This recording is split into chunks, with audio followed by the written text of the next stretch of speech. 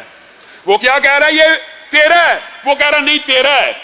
ایک بندے کو منصف بنایا، اس نے کہا تیرا بیٹا ہے جی ہاں، تیری بیٹی ہے ہاں، ان کی آپس میں شادی کر دو، اور ان کی شادی کے اوپر جو رقم خرچ ہو اسی گڑھے سے نکلنے والے سونے سے استعمال کر لو، اور جو بچ جائے اللہ کی راہ میں صدقہ کر دو۔ کتنا عمدہ فیصلہ ہے میرے بھائیو، یہ ایمانداری کی وجہ سے نصیب ہوتا ہے۔ ہمیں اسلامی شریعت کے یہ رہنما اصول اپنانے ہوں گے اگر ہم چاہتے ہیں کہ معاشرے کے اوپر امن و امان، امن و سکون۔ ہم کیسے لوگ ہیں، افسوس کی بات یہ ہے، آپ ایک محاورہ بنا ہوا بات آئی ہے تو کہہ دیتا ہوں کہ اپنے سامنے بھی، یہ محاورہ ہمارے معاشرے میں، بھینس کا یا گائے کا دودھ اپنے سامنے بھی دھلوا لو، اپنے سامنے بھی برتن میں ڈال دو، پھر بھی پانی مکس ہو جائے گا اور آپ کو پتہ نہیں چلے گا۔ ایسا طریقہ موجود ہے، پتہ نہیں کیسے پانی مکس کرتے ہیں اور زبردستی کر دیتے ہیں۔ اس کے بارے میں بہت سی حکایات موجود ہیں، ایک بات کر کے اپنی بات کو آگے بڑھاؤں گا۔ دودھ کے اندر پانی ڈالنا، مال کے اندر ملاوٹ کرنا، رسول اللہ صلی اللہ علیہ وسلم نے فرمایا من غشنا فلیس منا، جو ایسے کام کرتا ہے وہ ہماری امت کے اندر سے ہی نہیں شامل، وہ بندہ ہماری امت میں نہیں ہے۔ یہ وعید کم ہے۔ وہ ایک بچی کو ایک ماں کہہ رہی ہے کہ دودھ میں پانی ڈال دے، دودھ میں پانی ڈال دے۔ حضرت عمر نے آرڈیننس جاری کیا تھا کہ اپنے گھروں کے دودھ کے اندر بھی پانی نہیں ڈالنا، اور وہ ماں اپنی بچی کو کہہ رہی ہے دودھ میں پانی ڈال دے، دودھ بڑھ جائے گا۔ یہ کوئی بیچنے کی بات نہیں تھی، یہ کوئی بیچنے کی بات نہیں تھی۔ ایک امیر المومنین نے، خلیفہ وقت نے آرڈیننس جاری کیا تھا کہ دودھ میں پانی ڈال کے بچوں کو نہ پلایا کرو، دودھ میں پانی نہ ڈالو۔ ملاوٹ کو ختم کرنے کے لیے، دھوکے اور فراڈ کو ختم کرنے کے لیے امیر المومنین نے آرڈیننس جاری کر دیا تھا۔ اور اس حدیث سے یہ پتہ نہیں چلتا، اور یہ واقعہ موجود نہیں ہے، یہ بچی دودھ بیچنے کے لیے پانی ڈال رہی تھی یا اپنے گھر والوں کو پلانے کے لیے۔ بالعموم جو بات ہے وہ یہی ہے کہ یہ بچی بیچنے کے لیے نہیں تھی ڈال رہی، یہ اپنے ہی دودھ میں اضافہ کرنے کے لیے ڈال رہی تھی، اور اپنے دودھ میں اضافہ کرنا تو کسی بھی قسم کی ہلاکی اس میں برائی نہیں ہے کہ ایک بندہ چائے میں کچھ پانی ڈال رہا ہے۔ لیکن قربان جائیں اس بچی کے ایمان کے اوپر بھی، والدہ کہہ رہی ہیں دودھ میں پانی ڈال دو، دودھ بڑھ جائے گا۔ بچی کہہ رہی ہے امیر المومنین کا آرڈر ہے دودھ میں پانی نہیں ڈالنا۔ امیر المومنین کہاں دیکھ رہے ہیں؟ ڈال دو۔ امیر المومنین کا رب دیکھ رہا ہے، امیر المومنین کا رب دیکھ رہا ہے، امیر المومنین کا رب دیکھ رہا ہے۔ میرے بھائیو یہ عقیدہ ہونا چاہیے۔ یہ اگر آپ کا اور میرا عقیدہ ہو جائے کہ ہمیں ہر وقت رب دیکھ رہا ہے، اور ہمارا یہ عقیدہ ہو جائے، عقیدے کا باب ہے میرے بھائیو، رزق عقیدے کا باب ہے۔ کتنے افسوس اور دکھ کی بات ہے، بات آئی ہے ضمنی طور پہ تو میں کہہ دیتا ہوں۔ وکالت کا شعبہ ہے، ڈاکٹری کا شعبہ ہے، انجینئرنگ کا شعبہ، یہ سارے اسلامی شریعت اور باب ان سے متعلق ہیں۔ لیکن تیزی سے آج ہی کے خطبے میں اس بات کو ختم کرتے ہوئے یہ بات کہنا چاہتا ہوں، جو کوئی وکیل ہو اور وکالت کے شعبے میں یہ علت بہت زیادہ پائی جاتی ہے۔ نبی کریم صلی اللہ علیہ وسلم نے فرمایا تھا نا، جو چرب زبان ہوگا اور اپنی زبان کی تیزی کی وجہ سے کسی کا حق کھا لے گا، کل قیامت کے دن رسول اللہ کی پچھلے جمعے بھی آپ کو حدیث بتائی تھی، ایسی حالت میں نہ آئے کہ چوری شدہ مال اس کی گردن کے اوپر ہو، چوری شدہ چادر اس کی گردن کے اوپر ہو، میں خود وکیل ہوں، وکیلوں کو تان کرنا مقصود نہیں ہے، لیکن یہ پورے کا پورا شعبہ ہی جھوٹ کی بنیاد کے اوپر کھڑا ہوتا ہے۔ اکثر اوقات مظلوم کی حمایت کرنا وکیل کے لیے جائز ہے، لیکن ظالم کی حمایت کس اصول کے تحت ہوتی ہے؟ اور ظالم کی حمایت ڈنکے کی چوٹ کے اوپر ہوتی ہے، اور پھر دھوکہ کر کے، فراڈ لگا کے، جھوٹ بول کے، چرب بیانی کے ساتھ لوگوں کا مال تلف کیا جاتا ہے۔ میرے بھائیو، جو شریعت کے اندر حلال ہے صرف اسی کا بیچنا حلال ہے، یہ بات بھی یاد رکھیے۔ یہ بات بھی بڑی تلخ ہے، لیکن چونکہ لوگ سوال پوچھتے ہیں اس لیے جواب دیتا ہوں۔ میرے بھائی، جنرل سٹوروں والے اس بات کو مد نظر رکھیں، جنرل سٹور تو بنایا ہوا ہے، 100% محنت مزدوری کر رہے ہو حلال روزی کھانے کے لیے، روپیہ جوڑے ہو، کبھی آٹا بیچتے ہو، کبھی چینی بیچتے ہو، کبھی ڈبل روٹی، کبھی انڈے، ایک روپیہ کر کے جوڑ رہے ہو۔ اسی جنرل سٹور کے اندر سگریٹ بھی بیچ رہے ہو، اسی جنرل سٹور کے اندر تمباکو نوشی کا سامان بھی بیچ رہے ہو، اپنے رزق کو خام حرام کر رہے ہو۔ اور یہ بات یاد رکھنا، پورے کا پورا لباس 10 درہم کا ہو، 9 درہم حلال کے ہو، 1 درہم حرام کا ہو، اس بندے کی کوئی عبادت قبول نہیں، نہ نفلی نہ فرضی۔ یہ میں اپنی طرف سے نہیں کہہ رہا، قرآن و سنت سے بات ثابت ہے۔ تو جنرل سٹور والے بھائی سگریٹ کس اصول کے تحت بیچ رہے ہیں؟ کیا سگریٹ بیچنا صرف اس چیز کی تجارت جائز ہوتی ہے جو حلال ہو؟ جس چیز کو اللہ نے حرام کیا ہو اس کے پیسے کمانا، یہ بھی حدیث ہے، اس کے پیسے کمانا بھی حرام ہے، حتیٰ کہ آپ حیران رہ جائیں گے۔ یہ باب اتنا سنگین ہے کہ جتنا انتفاع کسی چیز کے اندر جائز ہوتا ہے، صرف اتنے ہی انتفاع کو بیچنا جائز ہوتا ہے۔ اس کی کیا مثال ہے؟ اس کی مثال یہ ہے، گدھا آپ نے سنا ہوا ہے، گدھے کا گوشت کھانا جائز ہے؟ نہیں جائز۔ ویسے لوہریوں کو تو بہت کھلایا گیا ہے۔ گدھا، اس کا گوشت تو جائز نہیں ہے، لیکن اس کی سواری جائز ہے۔ بات سمجھ آئی ہے؟ سواری جائز ہے اور گوشت کھانا حرام ہے، یعنی انتفاع سواری کا انتفاع جائز ہے۔ تو کوئی بندہ گدھا سواری کے لیے بیچتا ہے تو اس کا رقم، اس کا پیسہ حلال کا ہو گیا، اور کوئی بندہ گدھا اس نیت سے بیچتا ہے کہ اس کو ذبح کر کے گوشت بانٹا جائے گا، وہ گدھا جو سواری کے لیے حلال تھا اگر اس نے گوشت کے لیے بیچا تو حرام ہو گیا۔ یعنی جتنا انتفاع کسی چیز کا، جتنا نفع لینا اسلام اور شریعت میں جائز ہوتا ہے، تجارت بھی اتنی ہی کی جائز ہوتی ہے۔ تو سگریٹ، تمباکو، یہ نشے والا پان، یہ نشے والی سپاریاں، اور نوجوان نسل سے باتیں سنو بندہ حیران رہ جاتا ہے، پتہ نہیں کیسے کیسے نشے آ گئے ہیں۔ اللہ کا شکر ہے ہمارے ویسے دور کے اندر اس طرح کے نشے نہیں تھے ہوتے۔ آج بچوں سے سنو، ستارہ آ گیا، پتہ نہیں کیا سٹیکر آ گیا ہے، آئس آ گئی ہے، پتہ نہیں کس کس قسم کا نشہ آ گیا ہے۔ کیا یہ خریدنا جائز ہے یا اس کو فروخت کرنا جائز ہے؟ ایک تو خرید و فروخت کے اندر حرام، اور پھر آپ اس حرام کو کھا بھی رہے ہیں اور پی بھی رہے ہیں۔ لیکن میرے بھائیو، بات وہیں پہ ہے، صرف سگریٹ، شراب، سود، خنزیر ہی حرام نہیں ہے۔ حرام چیزوں سے، حرام پیسوں سے خریدا گیا بکرا بھی حرام ہے، حرام پیسوں سے خریدی گئی مرغی بھی حرام ہے۔ اللہ رب العزت ہمیں حرام کی پائی پائی سے محفوظ و معمون فرمائے۔ اور میرے بھائیو، یہ بات بھی یاد رکھو، ایک بات کہہ کے اپنی بات کو ختم کروں گا، جس نے آج تک اگر اندیشہ ہے کہ رزق کے اندر کچھ حرام کا عنصر ہے، اللہ کے سامنے آ جائے، توبہ کر لے۔ جس کا مال واپس کرنا ہے اس کا مال واپس کرنے کی نیت کر لے۔ اللہ کی قسم، اللہ تو یہی چاہتا ہے۔ اللہ یہ نہیں چاہتا آپ کو اور مجھے آگ میں ڈال دے۔ اللہ یہ چاہتا ہے کہ بندے آگ میں جل جائیں یا جہنم میں چلے جائیں؟ نہیں، اللہ یہ چاہتا ہے بندے میری بارگاہ میں آ جائیں، توبہ کر لیں، لوگوں کا مال واپس کرنے کا ارادہ کر دیں، اللہ تعالیٰ ان کے لیے بھلائیاں خود بخود کر دے گا۔ اللہ رب العزت جو کہا گیا، جو سنا گیا، اس کو سمجھنے کی توفیق ہے۔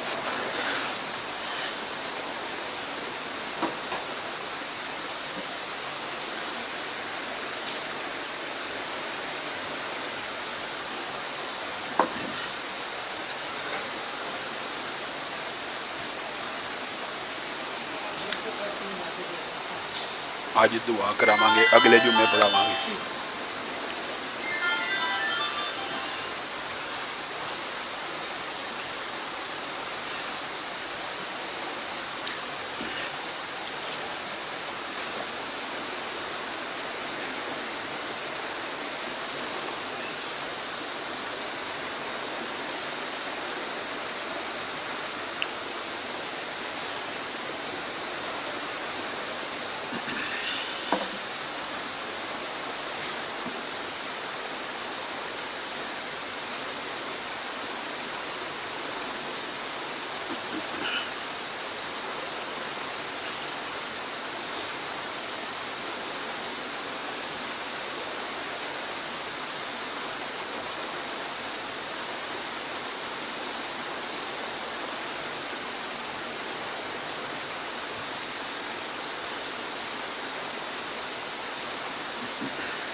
ان الحمد لله نحمده ونستعينه ونستغفره ونؤمن به ونتوكل عليه ونعوذ بالله من شرور انفسنا ومن سيئات اعمالنا من يهده الله فلا مضل له ومن يضلل فلا هادي له واشهد ان لا اله الا الله واشهد ان محمدا عبده ورسوله اما بعد فان خير الحديث كتاب الله وخير الهدي هدي محمد صلى الله عليه وسلم وشر الامور محدثاتها وكل محدثة بدعة وكل بدعة ضلالة وكل ضلالة في النار اعوذ باللہ من الشیطان الرجیم ان ربک لبالمرصاد۔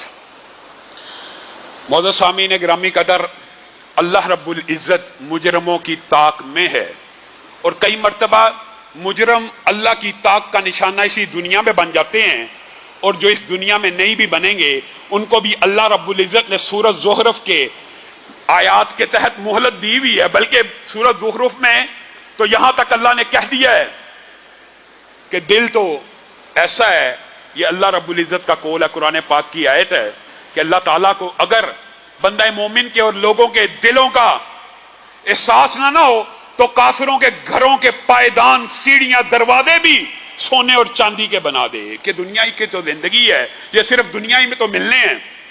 لیکن اللہ رب العزت اپنی عجائب قدرت سے مسلمانوں کے کلیجوں کو ٹھنڈا کرنے کے لیے کئی مرتبہ مجرموں کو دنیا ہی میں نشان عبرت بنا دیتا ہے، اور مسلمانوں کے لیے پچھلا ہفتہ اس لحاظ سے بہت خوشکن گزرا۔ ایک بہت بڑی خوشخبری اس ہفتے میں مسلمانوں نے سنی کہ سویڈن کا وہ کارٹونسٹ جس نے رسول اللہ صلی اللہ علیہ وسلم کے خاکوں کو شائع کیا تھا اور رسول اللہ صلی اللہ علیہ وسلم کی توہین کی تھی، اس کو 2 گارڈ میسر کیے گئے تھے، اس کو 2 گارڈ فراہم کیے گئے تھے ان ممالک میں کہ جہاں پہ گن اور ویپن موجود ہی نہیں ہوتا، وہاں پہ بھی 2 گارڈ اس کے دائیں اور بائیں موجود تھے۔ لیکن ان کو اللہ رب العزت کے مقرر کردہ فرشتوں کا علم نہیں ہے۔ وہ 2 گارڈ اور وہ ملعون کارٹونسٹ ایک گاڑی کے ایکسیڈنٹ میں اس طرح مرا کہ ایک ٹرک اس کے اوپر چڑھا اور وہ گاڑی میں سے نکل بھی نہ سکا، جل کے اپنے دونوں گارڈوں کے سمیت خاک ہو گیا، مردار ہو گیا۔ ان شانیہ کا هو الابتر کے تحت تیرا دشمن بے نام و نشان رہے گا۔ ان کفینا کل مستہزئین، پیارے رسول یہ ٹھٹھا کرنے والے ان کے لیے تیرا رب کافی ہے۔ ان آیات کے مصداق اللہ تعالیٰ نے اپنی عجائب قدرت سے اپنے انتقام کا نشانہ اس ملعون کو بنایا۔ لیکن کیا امت اسی کے اوپر خوش ہو جائے؟ کیا یہ امت نے اپنی ذمہ داری کو ادا کیا؟ ہرگز نہیں۔ امت اپنی اس ذمہ داری کو ادا کرنے میں ناکام ہو گئی۔ کیوں؟ امام مالک نے کہا تھا اس امت کو زندہ رہنے کا بھی حق نہیں ہے کہ جس کے نبی کی توہین ہو اور وہ اس توہین کا بدلہ نہ لیں، وہ پھر امت باقی کیوں رہے؟ امت کس نام پہ بنتی ہے؟ امت کلمہ ہی کے تو نام پہ بنی ہے۔ اور افسوس اور دکھ کی بات یہ ہے ہم رسول اللہ صلی اللہ علیہ وسلم کے لیے نعرے تو لگاتے ہیں، ہم ان کے محب ہیں، ہم ان کے عشق کے بھی ترانے گاتے ہیں، اور ہم کہتے ہیں ہمیں رسول اللہ سے بڑی محبت ہے، لیکن آپ پاکستان کی 70 سالہ تاریخ اٹھا کے دیکھ لیجئے، پھر یہ بات آتی ہے تو دکھ سے ہمیں یہ شکوہ کرنا پڑتا ہے کیا 70 برسوں میں ایک بھی ایسا نہیں تھا جس نے گستاخی کی ہے؟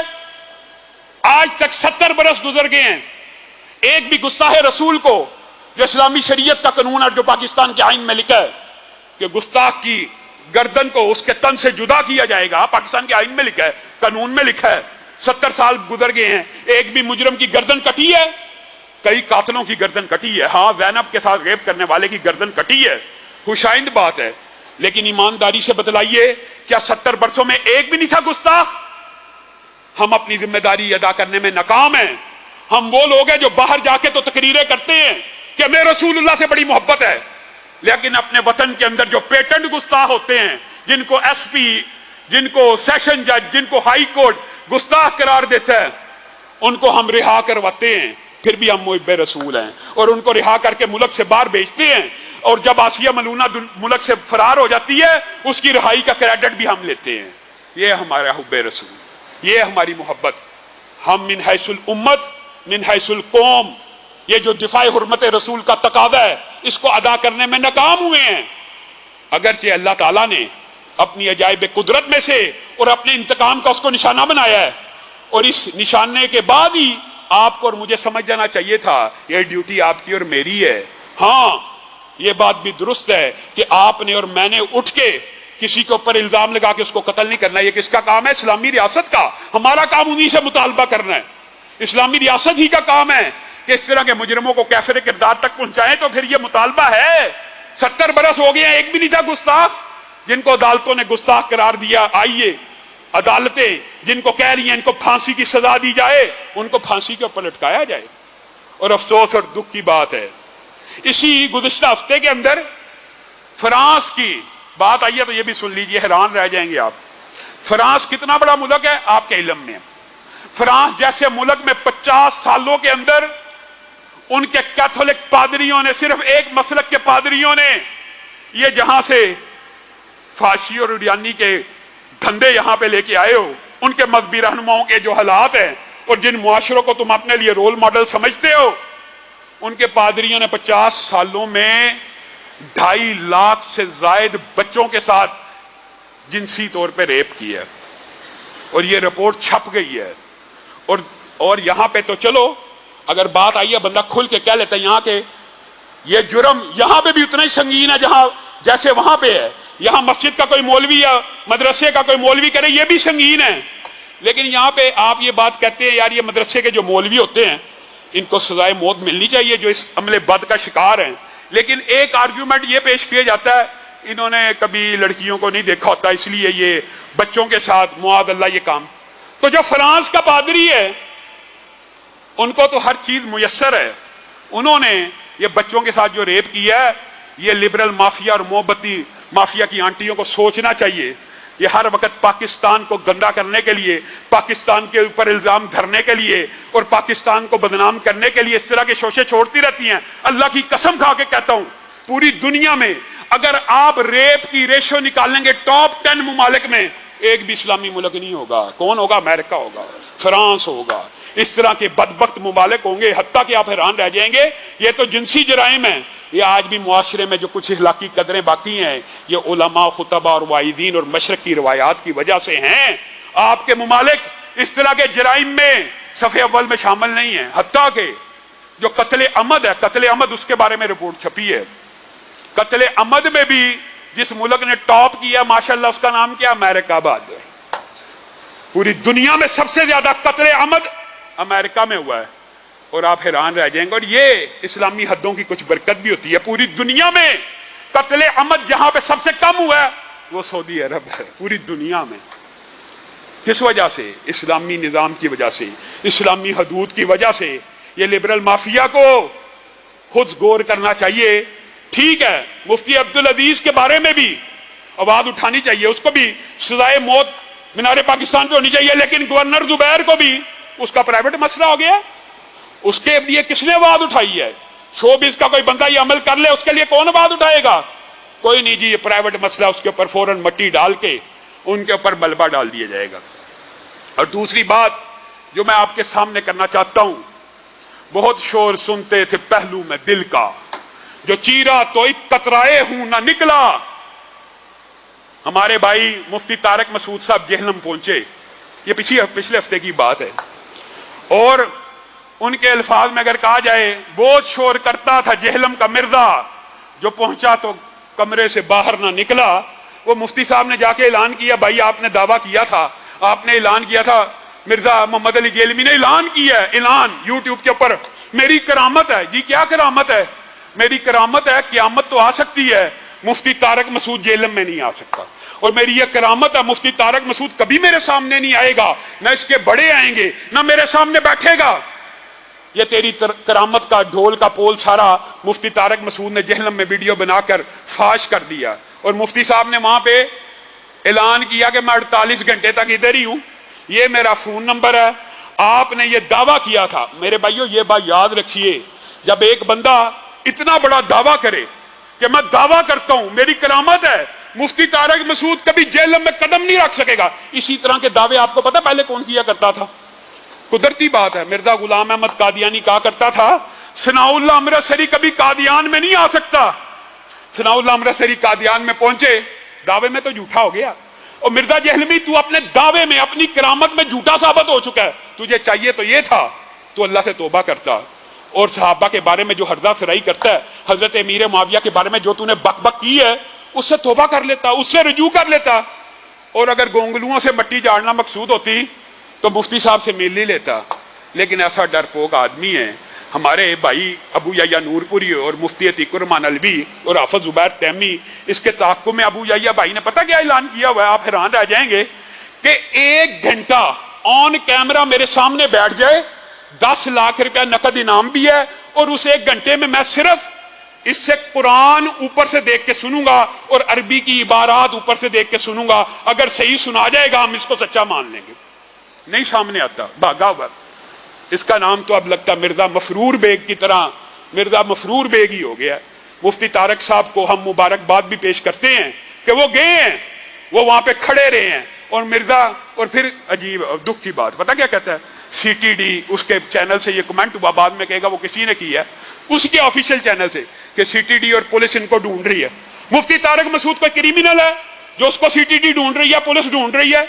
اس طرح کے بہانے بنا کر، اس طرح کے بچوں والے ڈرامے کر کے اس کا سارا پول تو اب اللہ تعالیٰ نے کھلوا دی ہے. آج بھی موقع ہے، دعوت اصلاح ہے. تو لوگوں کو پھکیاں دیتا ہے، تجھے ہم دعوت اصلاح دیتے ہیں. حضرت امیر معاویہ کی گستاخی سے توبہ کر لے، رجوع کر لے. اور اتنے بلند و بانگ جو دعوے کرتا ہے یہ نہیں ہو سکتا وہ نہیں ہو سکتا، تیرے سارے دعوے جھوٹے ثابت ہو گئے ہیں. آخر میں ایک اعلان کرنا چاہتا ہوں، ہمارے اسی مرکز کے ایک معمار ایک مستری تھے حاجی آصف صاحب، سب ساتھی دعا کریں. ان کا اچانک انتقال ہو گیا. اللہ رب العزت ان کو جنت الفردوس میں جگہ دے. اللہ تعالیٰ ان کے گناہوں کو معاف فرمائے. اللہ تعالیٰ ان کو جنت الفردوس میں جگہ دے. اللہ تعالیٰ ان کی سیئات سے درگزر فرما. اللہ تعالیٰ ان کی نیکیوں کو قبول و منظور فرما. جتنے ہمارے مرکز کے نمازی فوت ہو چکے ہیں اللہ تعالیٰ سب کو غریق رحمت فرمائے، سب کو جنت الفردوس میں جگہ دے. سبحان ربک رب العزت عما یصفون وسلام علی المرسلین والحمد للہ.